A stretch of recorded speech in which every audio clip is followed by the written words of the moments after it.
Estamos de vuelta acá en FM Exaltación, saliendo por el 93.7 del dial y por twitch.tv/FM Exaltación. Y tenemos a nuestro primer entrevistado, único del día, de hecho. Lo tenemos a Alejandro Saavedra con nosotros, el coordinador de Defensa Civil. Alejandro, mucho gusto, no te conocía. Gracias por estar acá, bienvenido. Hola Andrés, ¿cómo te va? El gusto es mío. Bueno, la verdad que encantado de tenerte acá porque nosotros todo el tema de las distintas instituciones que hay en el partido tratamos siempre de tener, algún tipo de contacto. Primero porque tenemos a alguno de los scouts atrás de la consola, entonces siempre estamos hablando de scoutismo, de cuestiones outdoor, como se dice, ¿no? Y me parece que son cosas que están relacionadas también con el tema de defensa civil, me parece. Sí, la protección civil, justamente hablamos de la protección de la vida, los bienes y el ambiente. El amor al ambiente está muy representado en los scouts. Claro. Y de hecho, ellos también se preparan mucho en primeros auxilios. Y en el Plan Municipal de Defensa Civil, que este año estamos impulsándolo para que se apruebe, son uno de los actores que tienen un rol asignado dentro de las organizaciones intermedias, ¿no? Y son de los actores mejor preparados, ¿no? Bien. Si bien existen otros actores como los clubes, claro, los rotarios, los scouts, los leones, claro, y las instituciones deportivas, también. Y por ahí bomberos, digamos, ¿no? No, por supuesto, bomberos es el brazo, claro, operativo de la defensa civil. Ahí me pongo más serio todavía, porque es un tema serio, es un tema lindo. Claro, o sea, la conexión entre defensa civil y bomberos es total. Es el brazo operativo. Claro. La defensa civil es, acá en Exaltación de la Cruz, son toda la municipalidad, distintos actores del entramado social y los bomberos, que en el momento que, si bien son voluntarios, en el momento que pisan, en el momento que están operando, son funcionarios públicos. Funcionarios públicos, totalmente, claro. Totalmente. Sí. Si bien no cobran, pero es un voluntariado, pero hay una ley que así lo marca, ¿no? Sí, claro, eso aparte es para que en algún tipo de acontecimiento donde el bombero tenga que actuar y comunicarse con civiles, que se lo considere un funcionario público para que tenga autoridad, además, ¿no es cierto? Es la autoridad. Claro, es la autoridad. Es la autoridad del momento. Si bien ahora trabajamos mucho con lo que se llama el sistema de comando de incidentes, que se van relevando las autoridades a medida que van llegando al escenario del evento, pero son actores altísimamente preparados, y que el sistema de emergencias argentino depende tristemente. Porque no debería ser así. No debería ser así, y recalco, no quiero ser malinterpretado, porque son un orgullo para la sociedad, desde ya, pero son un voluntariado. Claro. Es como si mañana, supónganse, voy a hablar. Sí, como si la asistencia social estuviera en manos de Cáritas.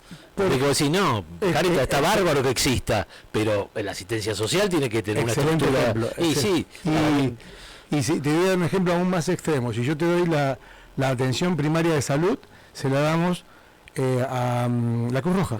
Claro, exacto. Mismo caso. En vez de tener hospitales, acá hay un montón de voluntarios de la Cruz Roja. La vacunación la hace la Cruz Roja. Cualquiera persona diría esto es descabellado. Claro. Sin embargo, tenemos en Argentina el sistema de bomberil, que es fuertísimo, afortunadamente, y vuelvo a repetirlo, son un orgullo para nosotros. Sí, claro. La alta preparación que tiene, pero basamos el sistema, gran parte del sistema de emergencias argentino en los bomberos voluntarios. Que no son profesionales, digamos, actúan como profesionales sin serlo, ¿no? Son altamente profesionales, están formados como profesionales, pero no debemos olvidarnos que son voluntarios. Claro. ¿Sí? Son voluntarios. Eso es a veces lo perverso. Y a veces, y aprovecho también para marcarlo, que hace falta recambio. Muchas veces a vos le decís a un chico en el 2021 de 13, 14, 16 años, hacer un voluntariado, metete en un voluntariado. Claro, ¿cómo lo convences?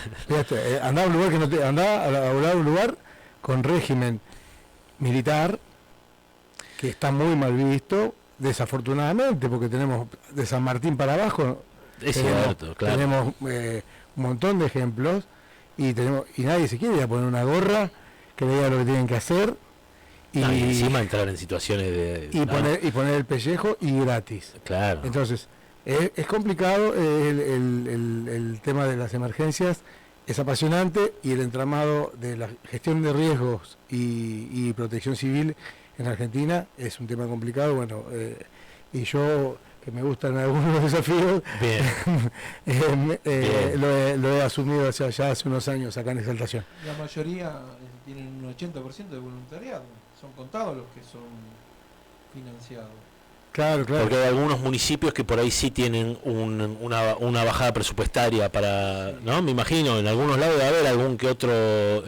No, dinero hay y apuntalamiento por parte de los estados siempre hay. Hay subsidios, que a veces son muy escasos, para lo que es el sistema de bomberos voluntarios. También a veces se colabora con los cuarteleros, por ejemplo, claro, que son a veces, en algunos lugares son empleados municipales. Afortunadamente hace unos años se hizo una ley, se modificó una ley que permite tener bomberos de cuartelero, que antes no se podía. Bien. Y en colores políticos aparte, pero un territorio que es vanguardista en el tema es la capital federal o la ciudad autónoma de Buenos Aires. Tiene bomberos, los que antiguamente eran bomberos de la policía, actualmente de Policía Federal, claro, se cambió a bomberos de la ciudad y son exclusivamente bomberos y no tienen estado policial, son bomberos pagos. Bien, son los únicos pagos. Bomberos pagos oficialmente pagos de toda la Argentina. De la Argentina, según mi humilde conocimiento, ¿no? Bien, claro, lo que pasa es que quizás Capital es uno de los pocos que lo puede hacer también, no es un distrito rico, como se le dice, chico, claro. Con concentración de riqueza, claro, digamos, también. Bueno, muy interesante. Quiero volver un poco a lo de defensa civil, porque cuando empezaste me trajiste una especie de definición que me parece muy útil para los que no tenemos tan claro. Me dijiste que defensa civil es la defensa de... La vida, los bienes y el ambiente. Vida, bienes y ambiente, muy bien. Sí, yo pondría ambiente antes de los bienes, ¿no? Pero bueno, está bien. Sí, o podríamos hablar directamente de bienes, porque el ambiente es un bien preciado. Totalmente. Que nos brinda servicios gratuitos, que son nuestros servicios ecosistémicos, o sea, la sombra, la amortiguación de la lluvia, claro, la constitución de la ribera, todo lo que es la biodiversidad, que de ahí sacamos hasta desde miel hasta la polinización de las plantas, un montón de cosas. Y algo que agradezco mucho a este trabajo es haber aprendido muchísimas. Yo soy una persona curiosa, siempre fui, y aprender muchísimo de un montón de otras cosas. Siempre me gustó aprender cosas nuevas, pero en protección civil, acá en relación, es todos los días aprender cosas nuevas, claro, y saber un poco de cada tema. Qué bueno, ¿eh? Y bueno, contame un poco de vos, ¿cómo llegaste a Defensa Civil? ¿Ya de chico tenías esa idea? ¿Cómo fue? Mira, yo soy guardavidas de hace ya más de 20 años. Bien. Trabajo como guardavidas. ¿Todos los veranos te vas al mar? No, todos los veranos me voy a una pileta a 25 cuadras, claro, de mi casa, afortunadamente, que a la misma pileta, y trabajo allá hace muchos años. También trabajaba en el sector privado con cuestiones vinculadas al deporte, y que me mantenía mucho fuera de mi pueblo y de mi casa. Y cuando se abrió la pileta municipal acá, claro, empecé a trabajar, volví a trabajar para el municipio. Yo antiguamente trabajaba en deportes en el municipio, volví a trabajar para el municipio y estuve unos años, 6 años casi 7 años en la pileta municipal. Mirá. Sí. Y en un momento la Secretaría de Seguridad hizo una reestructuración y también hubo unas capacitaciones en lo que es provincia de Buenos Aires, en lo que es gestión de riesgos, empezar a hablar sobre gestión de riesgos y más, no solamente de respuesta a emergencias, sino también una mirada un poco más prospectiva y preventiva. Preventiva, claro. Y yo empecé a hacerlas. a esas capacitaciones, sobre todo hablábamos sobre la cuenca, las distintas cuencas que integraban el territorio. Nosotros tenemos 3 cuencas, más que nada para prevención de inundaciones, y al tiempo se decidió poner una persona full time en lo que es la antigua defensa civil, que era acá en Exaltación, y en ese momento decidimos cambiar el nombre, la denominación, y nosotros actualmente es Coordinación de Protección Civil y Reducción de Riesgos. Pero bien, sigue siendo la ley, estamos bajo la ley claro, provincial de defensa civil. Defensa civil. O sea que ya llevas ¿cuántos años ahí? Estoy desde el 2017. Ah, bien. Bueno, ¿y cómo ha sido hasta ahora? A ver, yo ya, miro, pues yo hace 7 años nada más que estoy en el partido. Bueno, llegué en 2018, más o menos en esa época, y miro para atrás y los recuerdos que tengo de eventos importantes, con riesgo para las vidas, los bienes y el ambiente, que me ha tocado ver, o de los que me he enterado, han sido mayormente o inundaciones, o por ahí, bueno, algunos incendios de campo, me ha tocado ver importantes. ¿Qué me puedes contar vos de tus experiencias en defensa civil? Algunos puntos así clave que hayas tenido que vivir. Sí, mira, justamente lo que estás hablando es sobre la percepción del riesgo. Claro. Es algo que vos estás marcando. Es tu percepción del riesgo, y que también es la percepción de la comunidad, no es una cuestión menor. De hecho, con Héctor, yo me crié en un barrio que tenía siempre la amenaza de los daños por la inundación, claro, y el mismo barrio que de la mamá de él, y o sea que siempre tenemos ese es una cosa muy de la Pampa eso también, claro, ¿no? La Pampa de los arroyos y ríos de llanura, ¿no? Y claro, sí. Pero por ahí hay un montón de otras amenazas que uno empieza a evaluar cuando hay crecimiento, que es una cosa, y desarrollo, que es otra. Muchas veces no es lo mismo. Bien. Y a veces gente con muy buenas intenciones, o no tanto, también promueve esos crecimientos rápidos, y por ahí sin un planeamiento, que eso siempre se generan nuevos riesgos. Claro.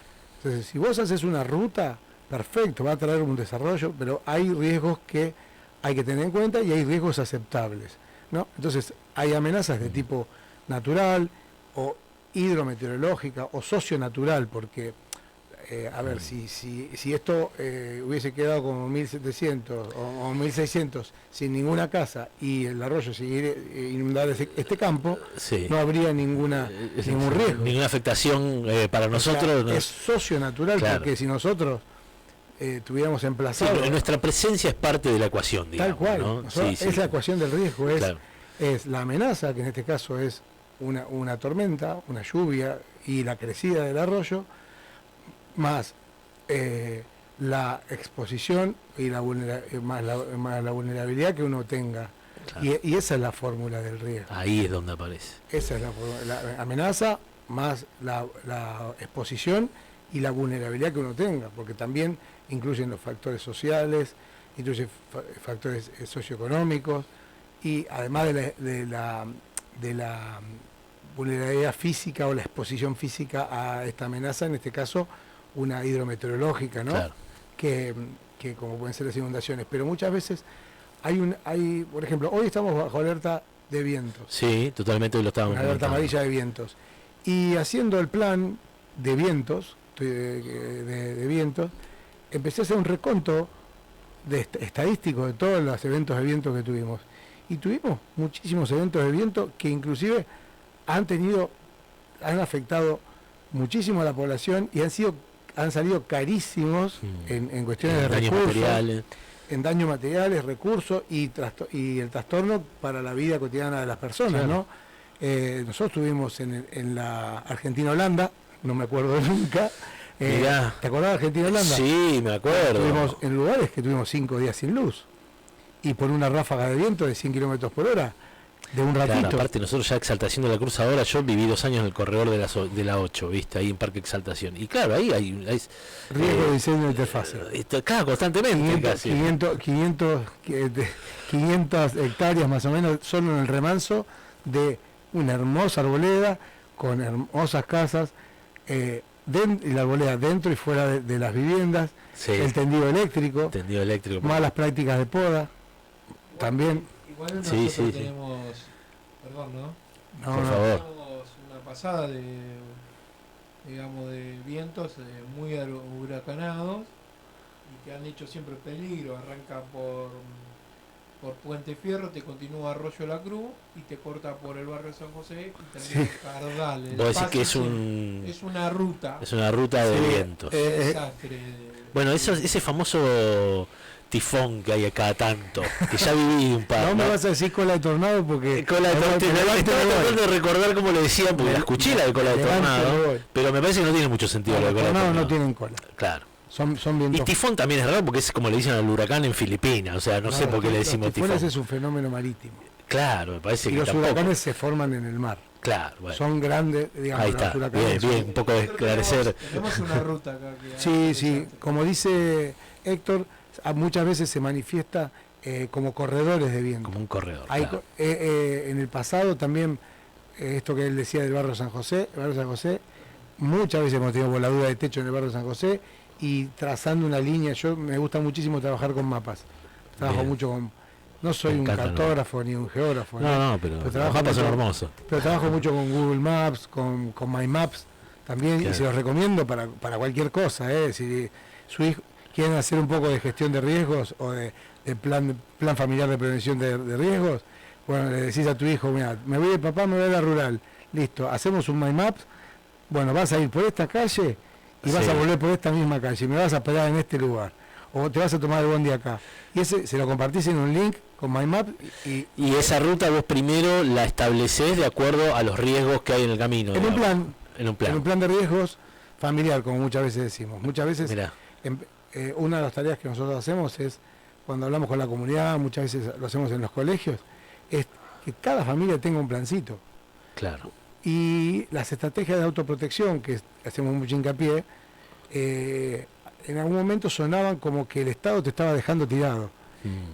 Hablando mal y pronto, en lenguaje no muy técnico. Sí. Pero no, justamente te está enseñando cómo protegerte, porque si no, nosotros, lo mismo que cuando enseñamos... Si no, el Estado te tiene que pedir que no salga de tu casa. Tal cual, lo mismo que cuando enseñamos RCP. Claro. Y dice, no, pero la ambulancia no llegó nunca, pero sí, por supuesto, la ambulancia va a tardar en condiciones óptimas, en un mundo ideal, llega en 15 minutos. Claro. Pero no siempre.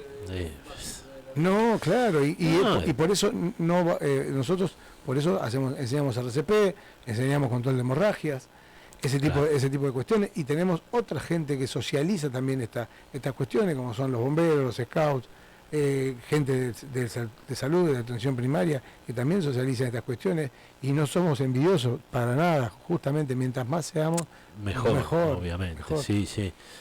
Bueno, muy interesante. Estamos hablando con Alejandro Saavedra, el coordinador de Defensa Civil, nuestro invitado del día de hoy.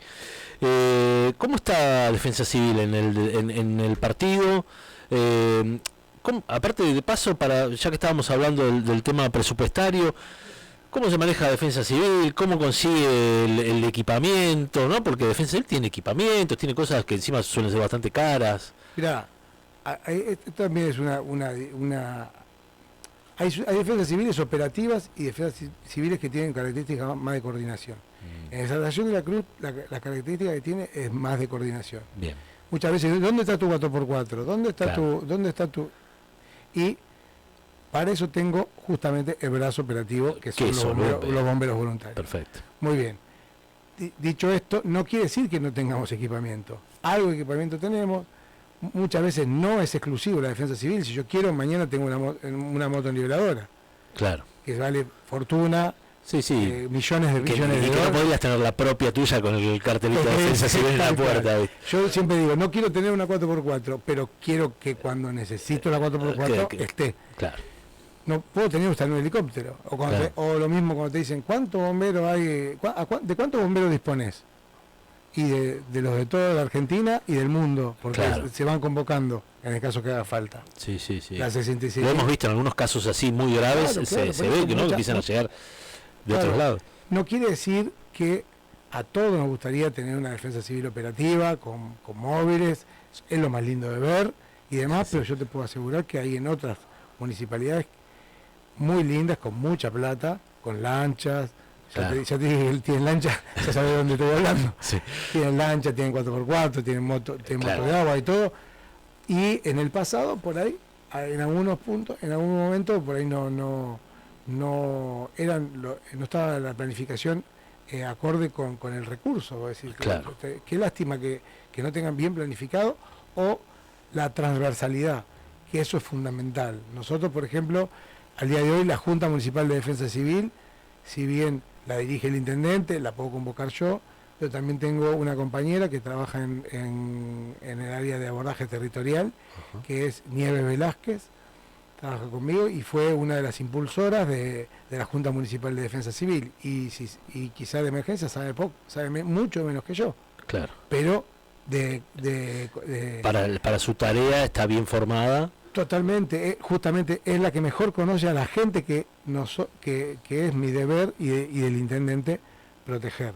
Digo del intendente porque esto hay que hacer una salvedad. Si bien todas las áreas directamente o indirectamente dependen del intendente, pero voy a decir sí, salud tiene que ver con el intendente, seguridad tiene que ver con el intendente, pero pero nombra un secretario. Claro. En el caso de la defensa civil, esto lo cuento a manera de anécdota porque cuando yo voy a firmar todos los años como funcionario, está en la lista y está, no sé si por cuestiones de impresión, siempre está cerca del intendente, Claro. donde firmo yo. Y cuando veo la función, dice el nombre, el cargo y la función. Y en la función dice gobierno / defensa civil, Ah, bien. el intendente. Eso me encanta marcarlo, e incluso en el pasado muchas veces he tenido que comentárselo a algún compañero por ahí que no estaba tan ayornado, porque cuando yo iba a pedir un recurso me decía, ¿yo qué tengo que ver con defensa civil? Claro. Todo tiene Claro. que ver, Porque es como el jefe de Estado Mayor, digamos, ¿no? El Excelente, intendente, ¿no? excelente. Es el uno de las Fuerzas Armadas, viste que es el presidente. Bueno, acá el uno de Defensa Civil, de alguna manera. yo ¿no? uso la misma analogía. Y claro, porque es un poco eso, está bien. Porque no tenemos agresiones externas Claro. a nosotros. Nosotros la agresión externa que vamos a tener son estas amenazas, que te puedo decir que son ahí de tipo tecnológico, como puede ser los electroductos que hay, las torres de alta tensión que corren, que es un riesgo aceptable porque necesitamos esa alta tensión, pero Sí, que sí. ante un evento meteorológico ahí tenés cuando se asocian, son amenazas asociadas, concatenadas, Claro. o multiamenaza. Cuando vos tenés algo meteorológico que te impacta sobre algo tecnológico, como puede ser una torre de alta tensión, Sí. que ha pasado en Ha Exaltación, pasado eso. Ah, mira, eso. justamente en el y lo pudimos El detectar. corredor. Sí, y lo pudimos detectar por varias razones. Primero, por estar en el territorio, conocer el territorio, saber a qué vecino poder decirle, che, me das una mano, fíjate cuál torre será. Y también por tenerlo mapeado antes. Claro. Porque muchas veces tenemos mapeados los electroductos, los oleoductos, Entonces por eso pudiste identificar más fácilmente dónde podía ser porque lo tenías. las rutas también tenemos que tener en cuenta como amenaza. Nosotros tenemos la ruta 6, que pasan todo el tiempo camiones y camiones de combustible, de gas licuado y demás Sí, porque sustancias. ante un accidente vial menor quizás no, pero ante un accidente vial importante, por ahí recurren toda la ayuda que se pueda tener en el partido, ¿no? Ahí está bombero, policía, defensa civil, bueno. Tuvimos vuelco de sustancias especiales, vuelco de un cisterna con refrigerante. Claro, hay muchos cisternas con líquidos químicos que no saben. Sí, afortunadamente nos capacitan en el reconocimiento de esas sustancias, Claro. los pictogramas y demás. Afortunadamente siempre, en la mayoría de los casos, transportan lo que dicen. Bien. Sí, sí, porque también eso es Hemos otro. tenido otro tipo de eventos que si quieren podemos charlar un rato también, de que no saber qué es lo que había ahí. Mirá, te ha pasado de tener que ir a un evento donde por ahí, bueno, recién lo mencionaste, que un residuo que no está correctamente rotulado, que vos estás esperando algo y te encontrás con otra cosa que generalmente es más peligrosa, ¿no? Por algo no está rotulado correctamente. Sí, o a veces no es más peligrosa, pero por ahí a algún vivo le sale más barato transportarlo de esa manera. Sí, hemos tenido, mira, hay eventos que son dignos de crear un simulacro, porque cuando nosotros hacemos simulaciones, te empiezan a sumar eventos y problemas, y sumar problemas, y inclusive la cuestión social, y demás, y van sumando cosas que vos cuando vos haces esos simulacros, son escenarios casi irreales, ¿no? Claro. Pero después cuando te tocan esos eventos, decís, mirá, acá pasó que encontramos un residuo, un depósito clandestino de sustancias misceláneas, al menos especiales, no puedo decir peligrosas porque no podíamos determinarla, pero eran todas especiales. Había, por ejemplo, odorante de gas, que nos hacía presumir que había una pérdida de gas, pero no había pérdida de gas. ¿Ese no fue el de Arroyo de la Cruz que fue hace unos años? En Arroyo me acuerdo de 140 ese. Tambores. Me acuerdo, ese fue interesante también. Sí, que encima era cíclico, porque a la mañana no había olor, a la tarde había olor, a la mañana... Sí. Y ahí tenías también, perdón que te interrumpa, pero tenés como el componente del pánico también, ¿no? Porque ahí empezó a haber una especie de pánico social de que nadie sabía de dónde venía, qué era, viste qué hacer... Y tenés que encima controlar a la gente para que no se desbande, ¿viste? Y tardamos 36 horas en encontrarlos, porque pasaba esto, con el cambio de atmósfera el olor se sentía de noche. Sí, me acuerdo. Y hemos tenido otros episodios con odorante de gas. Entonces, inclusive hay venteos a veces que nos avisan, que hacen, porque tenemos planta también de distribuidora de gas en el partido, que es otra amenaza. También. Yo cuando digo amenaza no es grave, es algo son amenazas con las que hay que vivir. Hay que tener en cuenta, claro. Es como mismo, en este momento nosotros tenemos 220 acá. Claro. Está todo alimentado 220, que si nosotros hacemos alguna mala práctica, podemos tener un problema. Pero afortunadamente tenemos 220. Bueno, estamos hablando con Alejandro Saavedra, el coordinador de Defensa Civil, muy interesante. Hasta ahora, no te quiero retener mucho más, pero ya que estamos, contame un poco de... Hoy cuando te conocí, charlamos 2 minutos, me dijiste que hacías artes marciales. ¿Me querés contar un poco de eso? Aunque sea que haces, porque acá nos gustan los deportes, ¿viste? A los de Miño Team los traemos cada tanto, mi hijo está haciendo kickboxing. Muy bien. A ver, contame un poco qué... Sí, bueno, yo desde prácticamente de chiquito que practiqué por lo menos casi todas las artes marciales que aparecieron acá en Exaltación. Mirá.